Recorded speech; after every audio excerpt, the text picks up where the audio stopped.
आपण पाहत आहात नाशिक खबर न्यूज, जनतेचे हक्काचे व्यासपीठ। निफाड तालुक्यातील अनेक दिवसांपासून वादग्रस्त ठरलेला रुई कोळगाव शिवरस्ता अखेर प्रशासनाच्या पुढाकाराने खुला करण्यात आला आहे। त्यामुळे परिसरातील शेतकऱ्यांनी समाधान व्यक्त करत प्रशासनाचे आभार मानले आहेत। उपविभागीय अधिकारी शशिकांत मंगळुरे, तहसीलदार विशाल नाईकवाडे आणि राजेंद्र भाबड यांच्या आदेशानुसार तसेच शिरस्तेदार शरद घाडगे आणि मच्छिंद्र बारसकर यांच्या सहकार्याने ही कारवाई पार पडली।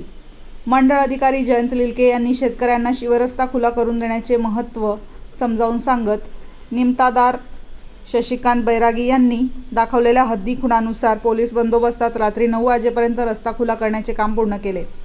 यावेळी दीपक पवार, ग्राम महसूल अधिकारी Ravindra Bhangre, Murandkar, Jadhav police constable, police Patil Ashok Ghotekar, तंटामुक्ती अध्यक्ष प्रकाश घोटेकर, नंदू घोटेकर, ग्रामपंचायत कर्मचारी अमोल गवळी, दत्तात्रय घोटेकर यांच्यासह अनेकांनी सहकार्य केले। तसेच भाऊसाहेब तासकर, ज्ञानेश्वर घोटेकर, रामदास गवळी, बाळासाहेब घोटेकर, सुरेश घोटेकर, दत्तू कासार, मुकुंद गायकवाड, राहुल तासकर यांच्यासह अनेक शेतकरी उपस्थित होते।